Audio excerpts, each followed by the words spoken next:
भोपाल के जिम में पत्नी और गर्लफ्रेंड में दे दनादन। महिला ने पति को प्रेमिका के साथ पकड़ा, फिर दोनों ने बाल खींचे और चप्पल से पीटा।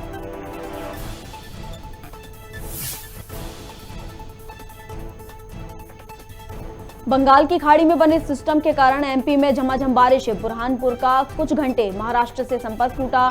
केरल में बाढ़ से बहाव बह गया पूरा घर। पुणे मुंबई एक्सप्रेस वे पर भीषण सड़क हादसा। 5 गाड़ियां आपस में टकराई, 3 लोगों की मौके पर मौत।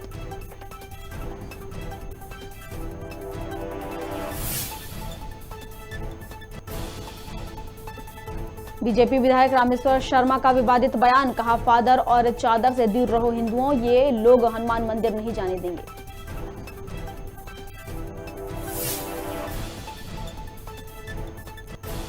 और मंत्री ब्रजेंद्र प्रताप सिंह ने की महिला प्रत्याशी प्रतिमा बागरी के बालों से छेड़छाड़। सोशल मीडिया पर वीडियो वायरल। कांग्रेस ने उठाए बीजेपी के चरित्र पर सवाल।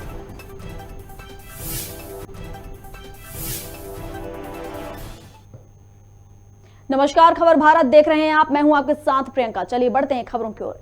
रैगांव में चुनावी सभा के दौरान खनिज मंत्री ब्रजेंद्र प्रताप सिंह का महिला प्रत्याशी के बालों के साथ छेड़छाड़ का वीडियो सोशल मीडिया पर तेजी से वायरल हो रहा है, जिसको लेकर कांग्रेस ने एक बार फिर बीजेपी के चाल चरित्र पर सवाल खड़े किए हैं। कांग्रेस का कहना है कि एक तरफ तो मुख्यमंत्री शिवराज सिंह चौहान पूर्व मुख्यमंत्री कमलनाथ को कोस रहे हैं, वहीं दूसरी ओर उनके मंत्री महिला प्रत्याशी प्रतिमा बागरी के बालों से छेड़छाड़ कर रहे हैं। क्या बीजेपी का महिलाओं के प्रति यही सम्मान है?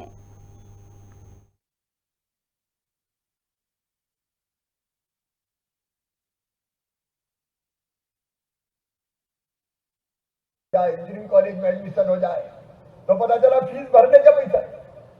संबल में मैंने प्रावधान किया था, सामान्य वर्ग, पिछड़ा वर्ग, एससी, एसटी कोई भी हो, बच्चे अगर पढ़ने में हमारे तेज हैं, टैलेंट है, इंटेलिजेंट है और उनका एडमिशन मेडिकल इंजीनियरिंग कॉलेज में भी होगा तो उनकी फीस चाहे प्राइवेट मेडिकल कॉलेज में 8 लाख रुपया साल भी हो तो उनके मम्मी पापा नहीं, उनका मामा शिवराज सिंह चौहान भरवाएगा, भारतीय जनता पार्टी की सरकार भरवाएगी।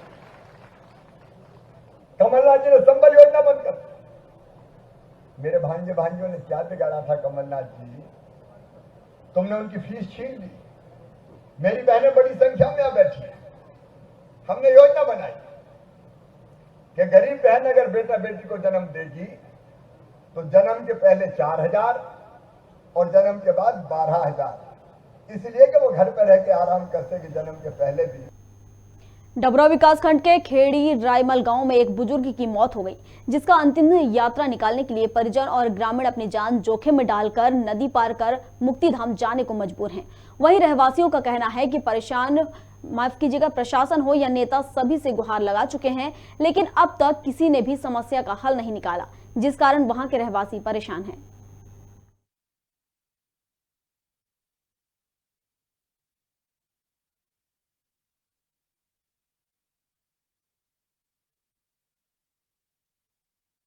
हम प्रशासन से ये निवेदन करते हैं कि सब इतनी परेशान है कि अभी तो ये मौसम है, जब बरसात का मौसम होता है तो कितनी परेशानी आती होगी, आप भी जानते हैं सर। और इतने लोग मतलब दुखी है कि यहाँ कोई रपटा पुल बन जाए तो प्रशासन से हमारा ये हाथ जोड़ के निवेदन है। कम से कम 3 दिन 4 दिन मुर्दा को गांव में रखा जाता है। अब रपटा ना होने के कारण मुर्दा को गांव में रखे, जब नदी नीचे स्तर पे आ जाती है, जब गांव से बाहर निकाली जाती है। ठीक है, इसके पुल के विषय में कभी लिखित में आवेदन लगाया? लिखित में 2-4 बार दिया है। डबरा ग्वालियर भी दिया है, सांसद साहब को भी दिया है। किसको दिया? नरेंद्र तोमर साहब को दिया था। जो यहाँ से क्या आश्वासन मिला? उन्होंने कहा बनवा देंगे, लेकिन अभी तक कुछ नहीं हुआ। भोपाल में पति और गर्लफ्रेंड के मारपीट का वीडियो सोशल मीडिया पर जमकर वायरल हो रहा है, जहां पत्नी ने गर्लफ्रेंड के साथ जिम करते पति को रंगे हाथों पकड़ लिया और उसके बाद पत्नी ने पति और उसकी गर्लफ्रेंड को जिम के अंदर ही पिटाई कर दी। वीडियो में साफ दिख रहा है कि पत्नी कैसे अपने पति और उसकी गर्लफ्रेंड की चप्पलों से पिटाई कर रही है। वहीं कोहिफिजा थाना पुलिस ने पत्नी और गर्लफ्रेंड के खिलाफ मारपीट का मुकदमा दर्ज किया है।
तुमसे क्या बात करी मैंने? तमीज से बात करो। आपसे क्या बात करी? तुम लेके घूम रहा बीवी बच्चे को छोड़ के? मैं कहीं नहीं घूम रहा हूँ उसको लेके। सीधा अंदर जाओ।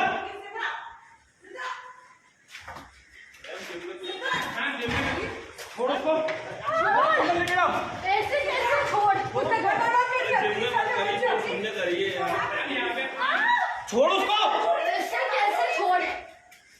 अंदर लेके जाओ। ऐसे कैसे छोड़? अंदर लेके जाओ। सिद्धरा उसके बच्चे को सिद्धरा का डिवाइस करने वाले। मुख्यमंत्री शिवराज सिंह चौहान पृथ्वीपुर विधानसभा क्षेत्र के सिमरा गांव पहुंचे, जहां उन्होंने चुनावी आम सभा को संबोधित करते हुए एक बार फिर अफसरशाही को चेतावनी दी।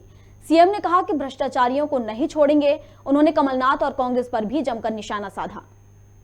भारतीय जनता पार्टी की सरकार है, वहाँ प्रधानमंत्री नरेंद्र मोदी जी बैठे हैं, यह मामा शिवराज सिंह चौहान बैठा है। इस सरकार पे सबसे पहला हक है गरीबों का और किसानों का। और जो मैं जो कहता हूँ वो करके दिखाता हूँ। किसानों, तुम्हारे सूखे खेतों में पानी लाऊंगा, चाहे जो करना पड़े, चाहे जो करना पड़े। हम परिश्रम की पराकाष्ठा करेंगे। 2 लाख देते थे, वो तुमने कमलनाथ छीन लिए। अरे और तो और, मौत के बाद कफन के लिए, अंतिम संस्कार के लिए हम देते थे 5,000। कफन के भी 5,000 कांग्रेसी खा गए थे, कफन के भी 5,000 कांग्रेसी खा गए। लेकिन एक ही प्रार्थना है, आज वो भी आए हैं जिन्हें भारतीय जनता पार्टी की सरकार की सारी जन कल्याणकारी योजनाएं बंद कर दी थी। ये जन कल्याणकारी योजनाएं बंद करने वाले, गरीबों का हक छीनने वाले अब वोट के लिए आ रहे हैं। और हम कन्या पूजन करते हैं तो उसका भी ये विरोध कर रहे हैं। कांग्रेस को कन्या पूजन पे आपत्ति है। कन्या पूजन भारतीय संस्कृति का बहुत महत्वपूर्ण अंग है। यत्र नार्यस्तु पूजन्ते रमन्ते तत्र देवता, ये आज नहीं हजारों साल पहले हमने कहा है। और बेटियों की पूजा हम अपना परम कर्तव्य मानते हैं। ये कन्या पूजन जैसे कार्यक्रम का भी विरोध करने वाले ये प्रदेश का भला नहीं कर सकते। सतना जिले के ग्राम बरोधा में पूर्व कांग्रेस विधायक स्वर्गीय प्रेम सिंह की मूर्ति को स्थापित किया गया। राजगुरु आचार्य आश्रम के पूज्य स्वामी बद्री प्रपन्नाचार्य महाराज ने मूर्ति का अनावरण किया। बता दें, प्रेम सिंह लगातार अपने क्षेत्र में 2 बार विधायक रहे हैं और उनकी लोकप्रियता के कारण मूर्ति अनावरण के समय स्थानीय लोगों की भारी मात्रा में भीड़ रही। साथ ही कार्यक्रम में विशाल भंडारे का आयोजन भी किया गया।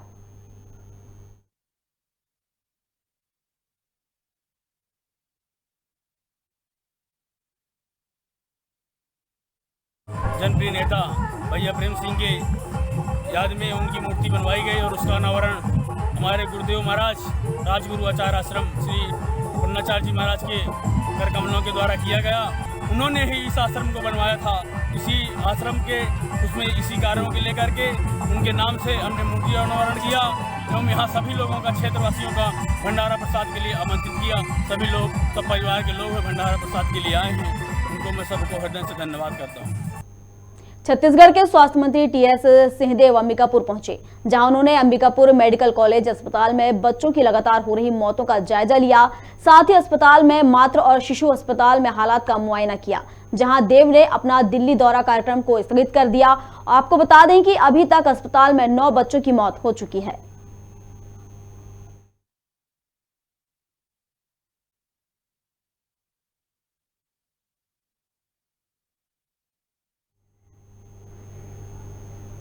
सलकनपुर में माता रानी के सेवक गजेंद्र गुप्ता और राजेश चंद्रवंशी पिछले 13 सालों से अखंड भंडारा चला रहे हैं। ब्रजेंद्र गुप्ता ने बताया कि उन्होंने गरीबी को बेहद करीब से देखा है और कई बार भूखा भी रहना पड़ा है। इस बात से उन्हें प्रेरणा मिली है, जिस कारण उन्होंने नर्मदा परिक्रमा वासियों को निःशुल्क भोजन कराने की इसकी शुरुआत की। बाद में मां अन्नपूर्णा सनातन समिति बनाई।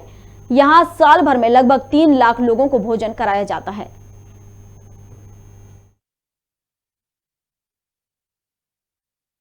आप लोग पा सके, क्योंकि ये महायज्ञ की प्रसादी थाली में माँ की प्रसादी न छूटे, व्रत का विश्व थी।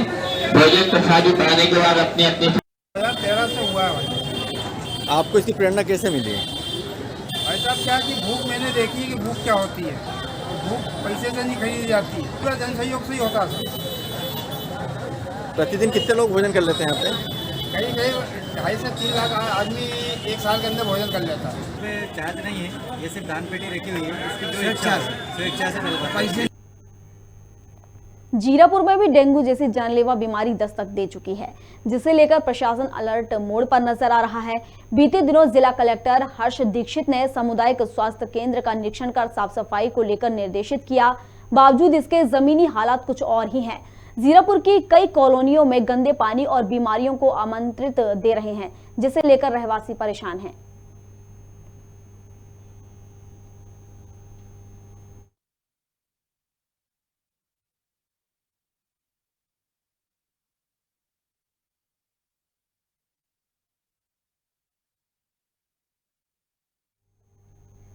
भाजपा चुनाव प्रबंधन समिति के संयोजक मंत्री भूपेंद्र सिंह ने आगामी चुनाव प्रचार को लेकर बयान दिया है। उन्होंने कहा कि नरेंद्र सिंह तोमर, उमा भारती, ज्योतिरादित्य सिंधिया और प्रहलाद सिंह पटेल प्रचार करेंगे। साथ ही प्रदेश प्रभारी मुरलीधर राव चुनाव प्रचार में रहेंगे। वहीं पूर्व मुख्यमंत्री कमलनाथ के चुनावी दौरे पर तंज कसते हुए कहा कि उनका एक विधानसभा में एक दौरा होता है, वहीं शिवराज जी एक विधानसभा क्षेत्र में 5 से 6 दौरे करते हैं। देखिए, कमलनाथ जी के जैसा आप बता रहे हैं कि आज से दौरा प्रारंभ हुआ है, तो कमलनाथ जी का एक विधान जिसके लगातार आप सबको समाचार उपलब्ध कराया जा रहा है। इन क्षेत्रों को कमलनाथ पहले कब गए?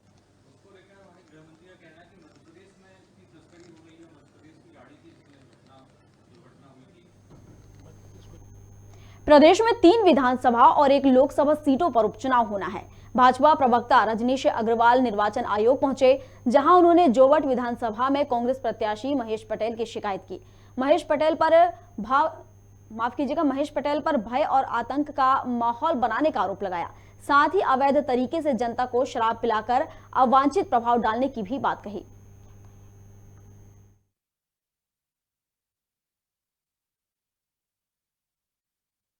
जोवट के प्रत्याशी महेश पटेल जी के बारे में लगातार गुंडागिर्दी, आतंक, दहशत का माहौल आदिवासियों के बीच में खड़ा करने का काम कांग्रेस के प्रत्याशी द्वारा खुल्लम खुल्ला किया जा रहा है। और ये घटनाएं उन क्षेत्रों में हुई हैं, उनकी एफआईआर भी वहाँ जो पीड़ित पक्ष है उनके द्वारा करवाई गई है। जो गुंडागिर्दी है वो उनके वीडियोज़, उनके तमाम प्रकार की तथ्य चुनाव आयोग में हम पहले ही दे चुके हैं, लेकिन बीते 4-5 दिनों में कोई ठोस कार्रवाई नहीं हुई। एफआईआर हो रही हैं, वीडियोज वायरल हो रहे हैं, उसके बाद भी चुनाव आयोग द्वारा गंभीर कार्रवाई ना करना निसंदेह रूप से गलत है। और हम जो आज शिकायत की है, इसके माध्यम से स्पष्ट मांग की है कि एक स्थायी पर्यवेक्षक महेश पटेल के लिए लगाया जाना चाहिए। और कान्हा नेशनल पार्क के ग्राम मोचा में जनजाति संस्कृति पर आधारित थीम का कार्यक्रम हुआ, जहां आदिवासी धरोहर, वन संपदा, आदिवासी लोक नृत्य, पुरातात्विक संस्कृति और इतिहास को दिखाया गया। जिला प्रशासन के द्वारा आदिवासी सामानों को विभिन्न स्टॉलों पर अवलोकन किया गया। साथ ही इन उत्पादन की ऑनलाइन शॉपिंग की व्यवस्था भी करने की बात कही गई। वहीं अधिकारियों और कर्मचारियों को प्रमाण पत्र देकर सम्मानित किया गया।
मुख्यमंत्री भूपेश बघेल बस्तर दौरे पर पहुंचे, जहां वह दशहरे के अंतिम कार्यक्रम में शामिल हुए। साथ ही सीएम मुरिया दरबार पहुंचे। दशहरे के अंतिम दिन मुरिया दरबार देवी मड़ई समेत कई कार्यक्रमों में उन्होंने भाग लिया। पत्थलगांव घटना को लेकर सीएम बघेल ने कहा कि दोषियों पर कार्रवाई हुई है, अपराधियों को बख्शा नहीं जाएगा।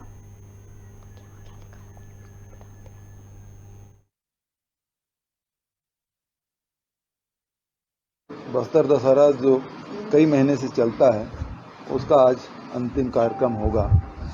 उसमें मुझे मुरिया दरबार के सब साथी आमंत्रित करने आए थे, सांसद दीपक बैज के साथ, क्योंकि वो समिति के अध्यक्ष हैं दशहरा समिति के। तो उसी कार्यक्रम में जाना हो रहा है और वो बहुत दिन हो गया था, बस्तर भी नहीं गया था कोरोना काल के कारण से। तभी वहाँ जाऊंगा और रात भी रुकूंगा। माओवादियों को पीछे धकेलने सरकार बेहतर काम कर रही है और किस तरह से आगे प्लानिंग होगी ताकि जल्द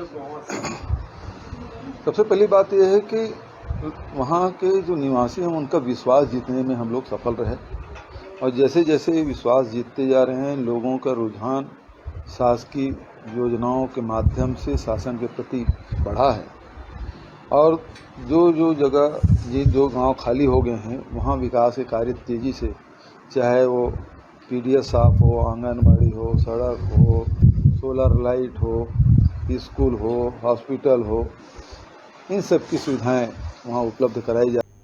कोड़ागांव शहर में पुलिस की बड़ी कार्रवाई सामने आई है, जहां पुलिस ने 10 आरोपियों को गिरफ्तार कर जेल भेज दिया है। बताया जा रहा है कि विकास नगर के गरवा पंडाल में बदमाश शराब पीकर विवाद कर रहे थे, जिसके चलते पुलिस ने कार्रवाई की है।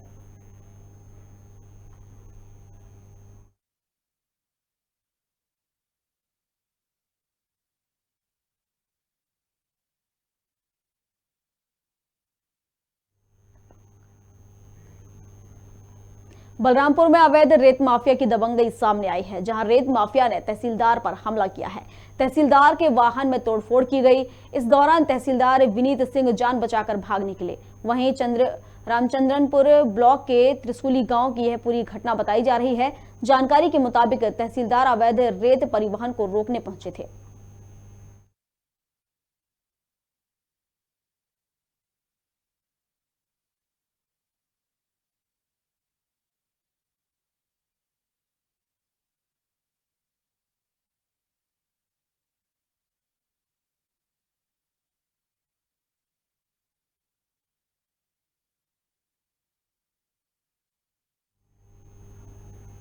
सरगुजा जिले के सिलसिला में स्थित मां कुदरगढ़ी एल्यूमिनियम प्लांट को लेकर ग्रामीण लामबंद हो गए हैं। लगातार पिछले 2 वर्षों से फैक्ट्री के विरोध कर रहे हैं। ग्रामीण अब एल्यूमिनियम प्लांट के मुख्य दरवाजे पर बैठकर आंदोलन कर रहे हैं। बता दें, आंदोलन का आज 5वां दिन है, लेकिन इन ग्रामीणों की ओर शासन प्रशासन और नेताओं का कोई ध्यान नहीं है, जिससे ग्रामीणों में खासा आक्रोश है। बतौली विकासखंड में एल्यूमिनियम रिफाइनरी फैक्ट्री के लिए जमीन अधिग्रहण की जा रही है। इस फैक्ट्री के खुलने से बतौली विकासखंड के लगभग 1 दर्जनों से ज्यादा गांव प्रभावित होंगे। फैक्ट्री के विरोध में हजारों ग्रामीण कई बार विरोध प्रदर्शन कर चुके हैं, लेकिन इसके बाद भी कोई सुनवाई नहीं हो रही है। इस दौरान ग्राम पंचायत सिलसिला में मां कुदरगढ़ी एल्यूमिनियम नाम से एक प्लांट खुल भी गया है। ग्रामीणों का आरोप है कि ग्राम पंचायत के फर्जी प्रस्ताव बनाकर फैक्ट्री खोली गई है। वहीं हाईकोर्ट ने फैक्ट्री के संचालन पर प्रतिबंध लगा दिया है। इसके बाद भी फैक्ट्री का संचालन नहीं किया जा रहा है, जिसका ग्रामीण 2 सालों से विरोध कर रहे हैं।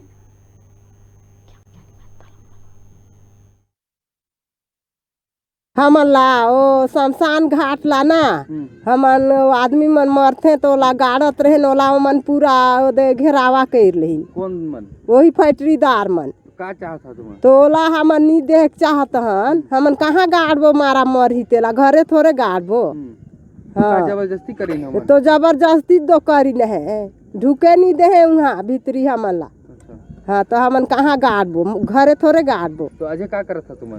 का करबो, अब देखत दो हन का करत। मीटिंग इसन रखे हन कि फैक्ट्री बंद हो जाए, वही के रैली करत हन। हमन 5 दिन हो गई से हमार रैली करे, वैसे तो 2 साल हो गई। फिर सुनबे नहीं करा था, फैक्ट्री हर यहाँ से भागते नहीं है, तो हमन रैली करत हन। तो का चाहत था? हमन फैक्ट्री हटे चाहत हन। नहीं हटी तो का करिए? आंदोलन करें। अच्छा, कब तक करिए आंदोलन? जब तक फैक्ट्री नहीं हटे तब तक करेंगे। का नुकसान होते है? खेती बाड़ी का नुकसान होते है, सामने स्कूल है उसका नुकसान हो रहा है, और सब मंदिर है सामने, और स्कूल है सामने, बस्ती है पूरा बीच में, पूरा बाल बच्चे यहाँ पे स्कूल में पढ़ाई नहीं कर रहे हैं। तो सर ये जो लगातार अभी 5 दिन पूरा हो चुका है आज के साथ, और जो शासन प्रशासन आते हैं वो कोई हमको उम्मीद के जैसा उम्मीद हमको चाहिए जैसा वो वैसा नहीं मिल रहा है, और हम चाहते हैं कि हमारी जो परेशानी है ये फैक्ट्री की, और उसको चाहते हैं कि हम पूरे ग्रामवासी हम नहीं चाह रहे हैं कि वो फैक्ट्री यहाँ पर हो, और हमारे जो अगल बगल में जो खेती है उसमें डस्ट उड़ रहा है। अभी तो थोड़ा सा कम उड़ा है, पर आने वाले समय में अगर लगातार इस तरह से चलेगी तो खेती में इतना डस्ट उड़ जाएगा कि हम खेती लगाएंगे फिर भी वहाँ पर खेती नहीं होगा, तो हम अपने बाल बच्चों को कैसे पालेंगे? और हम इतना एकदम सक्षम तो नहीं है कि यहाँ से छोड़ करके कहीं दूसरी जगह चले जाएं। कल कौन आना? हाँ, नहीं सुन रहे हैं हम लोग का बात, इसलिए हम लोग आंदोलन कर रहे हैं। हम लोग का आंदोलन करना 5 दिन हो गया पूरा। अच्छा, तो क्या चाहते हैं आप? फैक्ट्री भगाना चाहते हैं। हम लोग पढ़ाई करते हैं, रात दिन ये हम बचते रहता है, हम लोग पढ़ाई नहीं कर पा रहे हैं, रात में सो नहीं पा रहे हैं। अच्छा, और क्या नुकसान हो रहा है आप लोगों को? खेती बाड़ी हो रहा है, हम लोग का धान नहीं हो पा रहा है, कुछ भी खेती बाड़ी नहीं हो रहा है यहाँ पे। तो आपको क्या लगता है सरकार नहीं सुन पा रही है आप लोगों की बातों की, क्या सुनना नहीं चाहती है? हम लोग की बात नहीं सुन रही है। क्या करेंगे आप? हम लोग आंदोलन करेंगे। कब तक करते रहेंगे? जब तक फैक्ट्री न भग जाए तब तक। है सिलसिला ग्राम से, तो इस टाइप से तो सुनवाई नहीं हो सकता है। अगर विरोध करना है तो सब लोग को एक पक्ष होना चाहिए था। उसके अलावा जैसे मैं प्रतिनिधि हूँ, तो मेरे पास तो कभी वो शिकायत लेके नहीं आए हैं कि ऐसा करना है करके। अब ज़बरदस्ती मेरे को गाली गलौज दे रहे हैं, मैं सुनने में आ रहा है कुत्ता सुत्ता इस टाइप से बोलते हैं। तो मेरे हिसाब से तो मेरे अधिकार क्षेत्र से बाहर है। बड़े बड़े मंत्री लोग नहीं कर पा रहे हैं तो मैं क्या करूँगा? लेकिन उसके अलावा वो लोग जैसे आके मेरे पास कहेंगे तो मैं ज़रूर उनके साथ में जहाँ भी कहेंगे, जहाँ बोलेंगे वहाँ जाऊँगा मैं। खबर भारत में खबरों का सिलसिला जारी है। आप बने रहिए हमारे साथ और देखते रहिए खबर भारत।